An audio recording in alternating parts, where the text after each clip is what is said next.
Hey everyone, welcome to another edition of The Bullet. My name is Paul Lathrop. I'm the Deputy Director of New Media for the Second Amendment Foundation. Joining me today, as he does every other Tuesday, Craig DeLuz of The Rundown. Craig, you and Mike just finished the rundown up just here a little bit ago. How'd the show go today, man? Dude, the show always goes good. Unfortunately, Mike was not able to join me today due to weather issues there in Florida, but it was a phenomenal show today. I always have a good time. So whether I'm talking to myself or I'm talking to Mike, I have a good time. Very, very cool. One time I got to be on the show with you guys, and then one time I filled in for Mike, and I got to say that show is always a blast. We talk mainly about gun rights here, but you open it up to just about everything there, and man, that's a blast to do.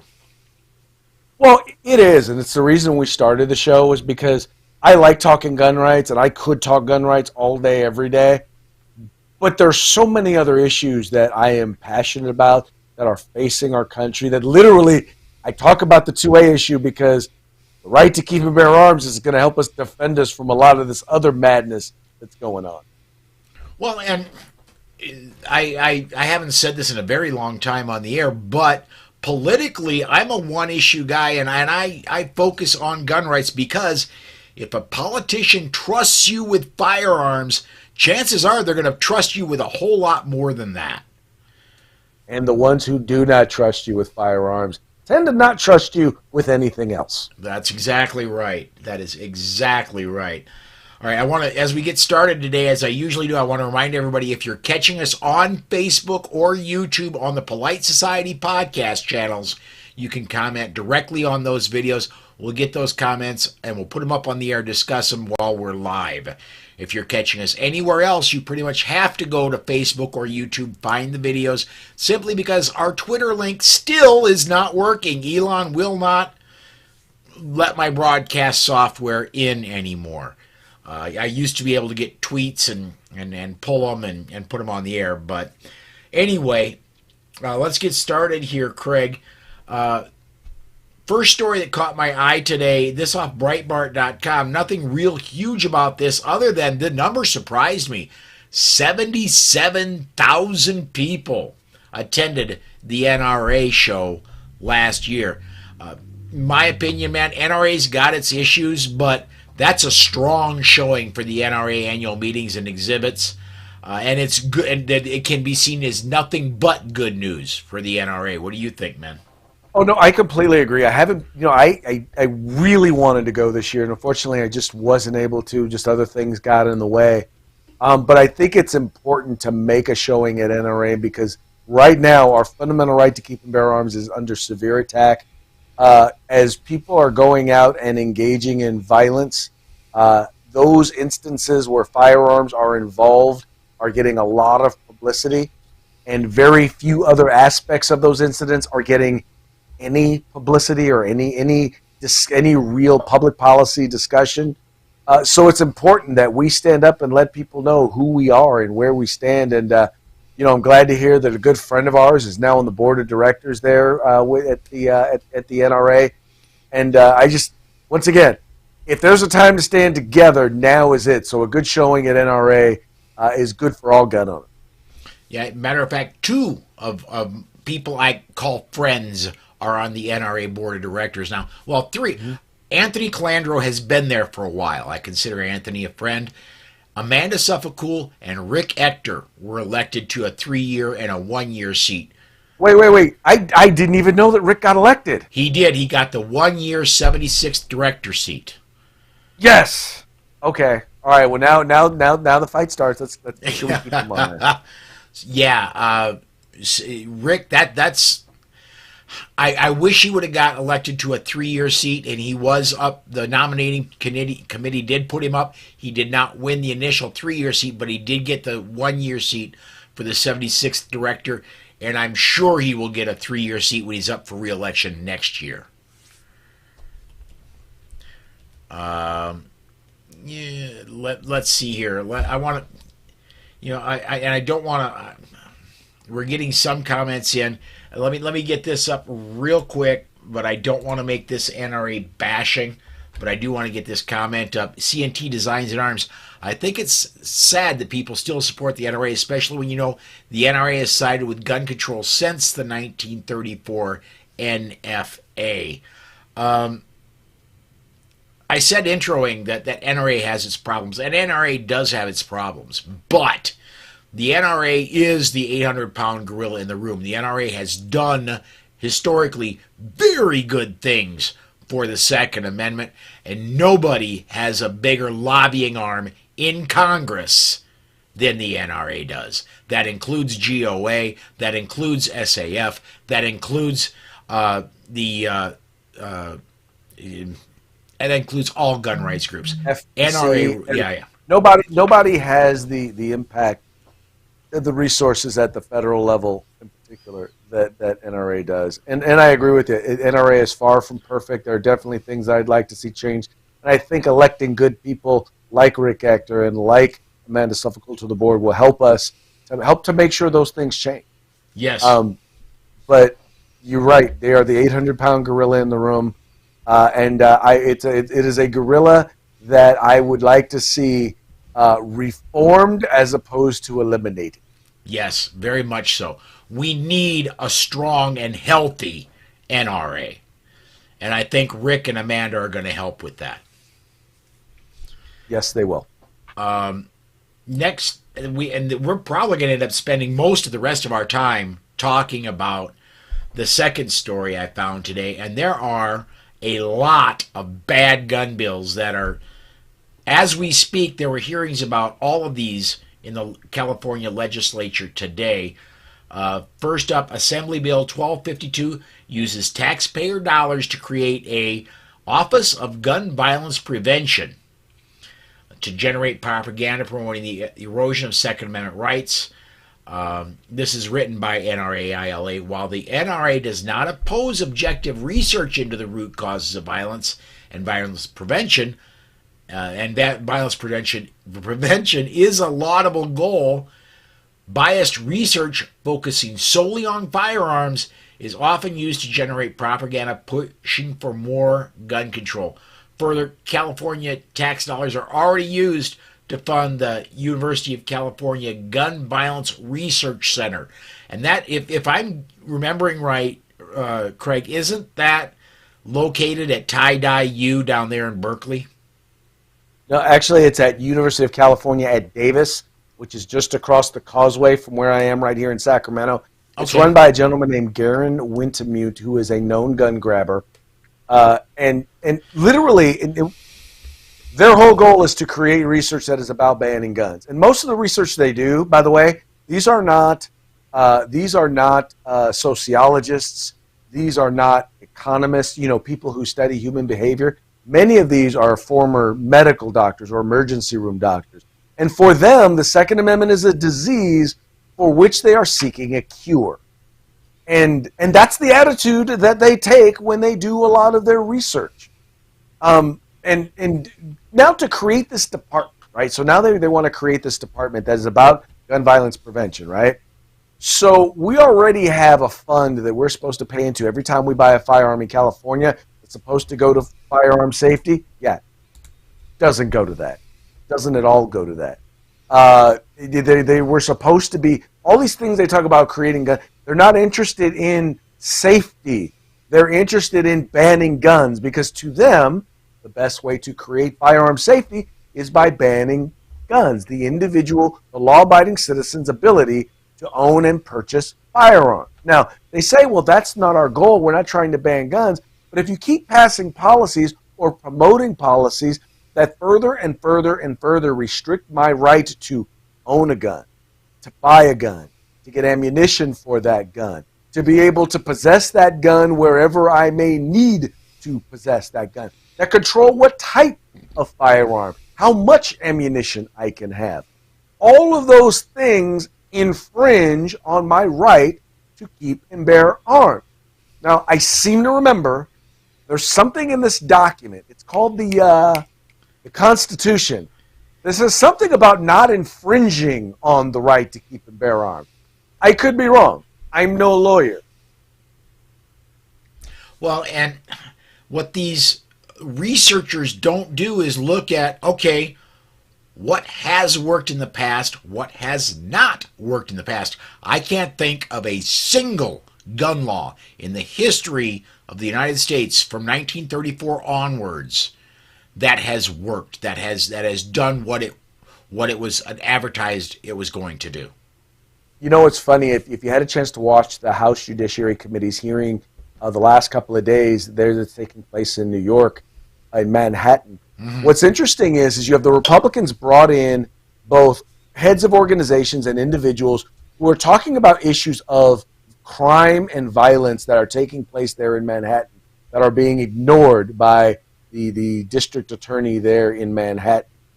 And all the Democrats could bring was anti-gun activists. Now, mind you, this is in a city, which is in a state that has some of the strictest gun laws in the country, and the only thing they can think of is, well, we need more gun laws. Yeah. And the funny part is, one of the people in the committee, one of the witnesses, said, "What good does it do to pass more gun laws if you're not going to enforce those laws?" Which Bragg isn't. But I'll tell you where Bragg is doing it. Just like most of the Soros DAs. If you're a law-abiding citizen and you break gun laws, they're coming after you. But if you're a criminal who uses a firearm in the midst of a crime, while committing a crime, even though, you probably got that firearm illegally, even though you weren't supposed to be in possession of it, they're still going to likely not enforce that gun law for those particular criminals. I want to get a comment in here quick from Robert over on the YouTube side. Says, speaking of gun violence, he says, why are these politicians okay with other violence and they just strictly focus on gun violence?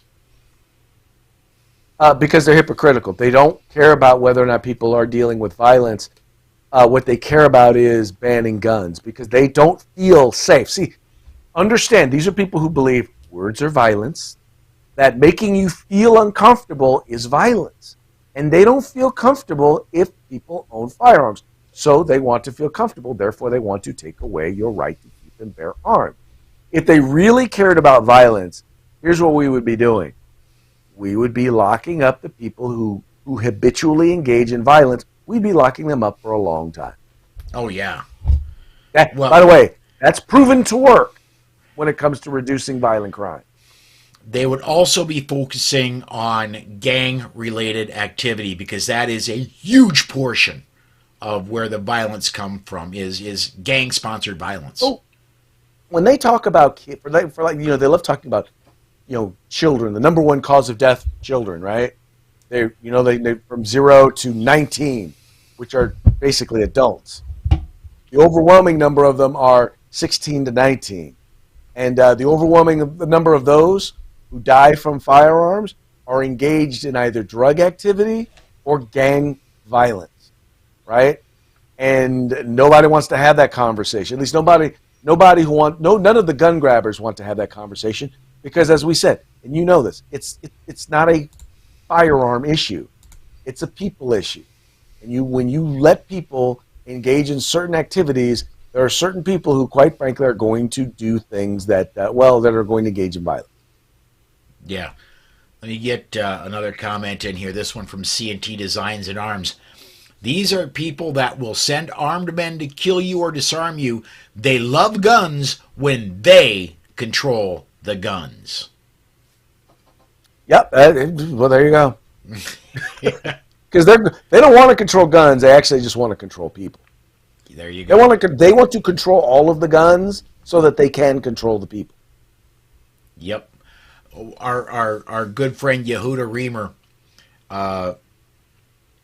has my brain isn't working well enough today to come up with the exact quote, but something to the effect of people with AR-15s don't get in cattle cars. Yeah. There you go. That is the truth right there. Next bill we got up in California, Assembly Bill 1406, allows state authorities to require firearm transfers to be delayed for up to 30 days if they are unable to complete background check within the 10-day waiting period in current law. Such a change backwards allows inefficiencies or failures by state bureaucrats to delay Second Amendment rights for even longer. And Craig, the other thing that and we discussed this a little bit pre-show, if you file a 4473, if a gun dealer files a 4473, that initial request is good for 30 days. If it doesn't come back, then it has to be refiled, and there's another 30-day. So what this would do is create an infinite loop, so that if something doesn't come back, if the state of California waits 31 days for theirs to come back, well, then the next check is no longer good, so the whole thing has to start again. When the Fires Policy Coalition sued the California Department of Justice over background checks, one of the things that was interesting that came out of it was we found out that, first of all, it takes them on average, about 5 minutes to get a NICS background check back. So that's not the delay. What's happening here is a few different things. Number one, you have a judicial system in California where many of the courts technologically are just not where they're supposed to be. So if you wind up in a situation where you get arrested and they just let you go, maybe you're not actually charged with anything, or the case is dismissed. If there's no official dispensation of the case, it's just left open. And what they want to be able to do is say, well, we've got to find out what the dispensation of that case is, of what that arrest was, to find out if you were charged, convicted, or anything like that. And once again, because they've done a poor job in California of actually funding the court system, that stuff gets delayed. The other issue has to do with agents. Now, in California, what happens is they say, well, we're going to hire agents to do background checks, and then they wind up pawning them off or using the money to having the agents assigned to other places. Now, in California, we have this thing called the DROS fund, right? The DROS is basically a collection of fees the fee that you pay in order to get a background check. Well, we kept getting such a surplus because every time they try to ban guns, people buy more guns. So we wound up with such a surplus in the state of California, they started taking the money out and saying, we're going to use it for other stuff, like getting firearms from people who aren't supposed to own firearms. Now, last I checked, that's not related to a background check on a firearm. So it should be a tax. It should be converted to a tax and passed, but they don't bother to do that. The people should get the vote on that tax, but they don't do that. They still call it a fee. But here's my question. If you don't have enough agents who are able to conduct background checks in the 10-day period that you are required by law to do, maybe you shouldn't be spending that money on other things. Amen. Maybe you should be hiring more background check agents and leaving them to do background checks. Next one, this one, Assembly Bill 1483 expands California's one gun per month rationing scheme to also include private party transfers. Now, Craig, in California, if I were your neighbor and I owned a shotgun, you wanted to buy that shotgun, do we have to do that through an FFL? Yes, you have to do it. You have to do it through a private party transfer. I was unaware that private party transfers were excluded from the one gun a month process. Because I believe the way the law is written is not so much a purchase, but a transfer of a firearm. I don't know that there is even necessarily a need for this particular bill, except that I don't know. I'd probably want to look a little bit more detail into it, but I'll be honest with you, I didn't even know that there was an exemption for private party transfer. If I had known, I probably would have taken advantage of it. There you go. Great question coming in from Roderick on the Facebook side. How many states have background checks going through state officials also instead of just federal? California does their own background check, right? Yes, they are what called their point of. I forget what it's called, but yes, there are several states. There's something like 7 or 8 states that actually do their own background checks, and the NICS background check is a part of that. I believe New York is one, New Jersey is one, Pennsylvania is one. Yeah, Pennsylvania is one. Oh man, I'm trying to remember exactly what the term is. But yeah, there are at least 7 to 8 states that conduct their own background checks on top of the NICS check. Yeah, it's. I'm going to skip over a couple here because I want to get to Assembly Bill 1089. Point of contact states. That's what they're called. Okay, point of contact. Okay. I want to get to Assembly Bill 1809 that expands California's ban on private citizens and excuse me, and non-professional users making firearms with CNC milling machines or possessing CNC milling machines that have primary or intended function of manufacturing firearms, also to include 3D printers.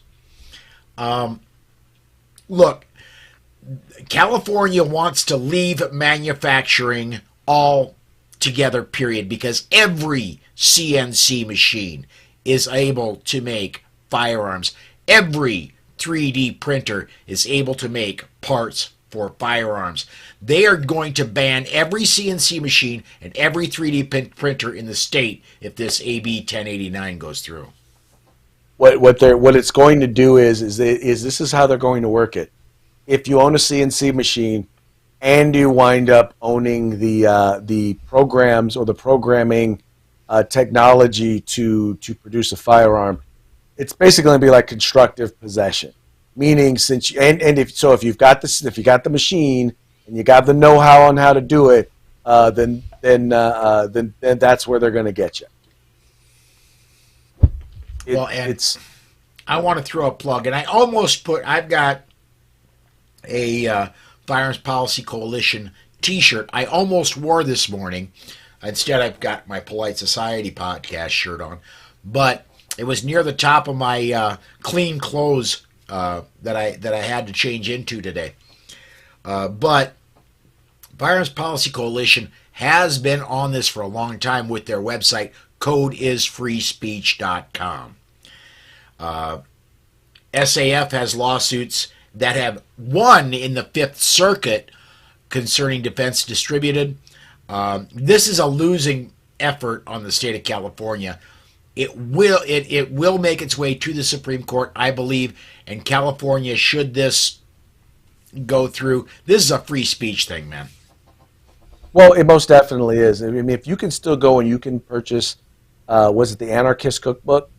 If you can still go and you can still get access to the Anarchist Cookbook, if possession of that in and of itself is not considered a crime. So in essence, that's what it is.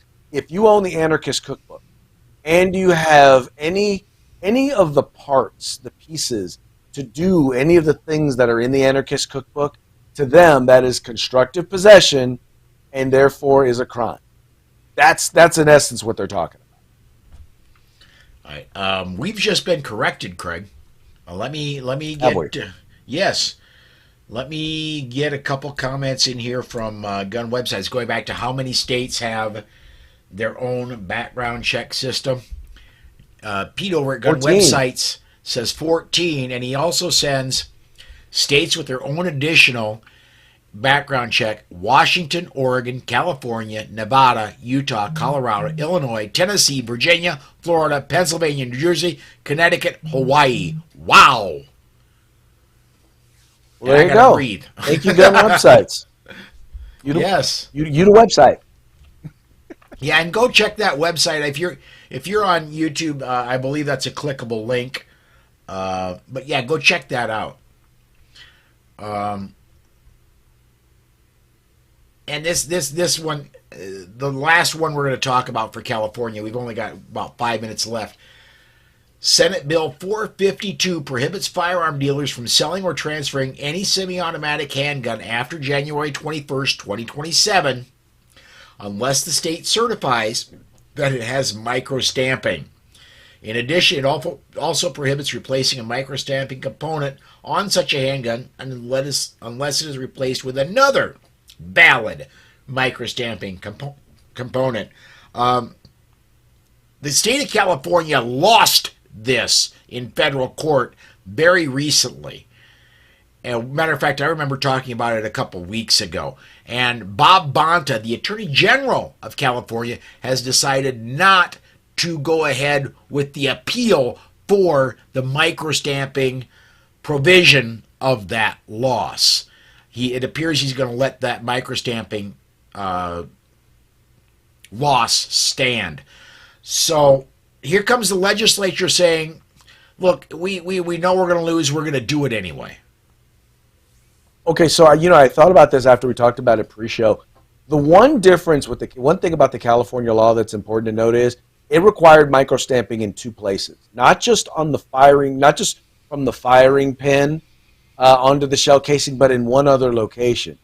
The problem was that Kamala Harris at the time was the Attorney General when she said, "Yeah, the technology exists, so we're going to put the law is going to go into place or going to go into effect." But the technology to do it in two places has never existed at all. Microstamping itself. So what they may be doing in this case is, because they may have decided, look, we can't defend microstamping, the microstamping plan that this bill, that California law currently requires, because it's impossible. But it's not impossible to just do the microstamping utilizing the firing pin onto the shell casing. Now, it still may be ineffective. It is. It still may be easy to circumvent. It is. And it still may not solve any problems. It doesn't. It won't. But at least they can get away with saying the technology exists. So maybe that's why they feel comfortable trying this again. All right. One last story I want to get to, and this it seems like today is all bad news, and I'm sorry about that, folks. But Arizona parents won't be able. This is off of azcapitaltimes.com. Parents won't be able to bring their loaded weapons onto school campuses. At least not while Katie Hobbs is governor. Nor will students get training on gun safety. In a single veto letter Monday, the governor vetoed both measures, saying they do nothing to prevent gun violence. She said, if safety of school children really is a concern of lawmakers, there are better ways to do that. You know what? The best way to prevent gun violence is to make sure that all your teachers that want to be armed are armed. That parents who are coming to pick up children to and from school that are law-abiding, good citizens, card-carrying good guys are allowed to have firearms with them. That's how you stop gun violence. Well, you're 100% correct. There's never been as far as I know, and I've looked, there has never been an active shooter situation at a school where school staff or people who had concealed carry permits were allowed to carry or possess a firearm on campus. It doesn't happen. Even in this most recent case with the Nashville case, we know that the shooter actually had another target that they were going to target, but guess what? There was an armed presence there. So they decided to find a softer target. These folks looked for soft targets. So every single time you say legally you cannot possess a firearm here, that becomes a soft target. They're looking for target-rich environments where they are going to meet little resistance as possible. That's why this idea of banning places of worship, I mean, how many of these instances have we seen where a place of worship was targeted? Or how many times have we seen it where a school was targeted? Once again, soft targets because they're going to meet little actual resistance. It is idiotic. And by the way, for those of you out there who are supporters of the Second Amendment, you couldn't bring yourself to vote for Kari Lake, elections have consequences.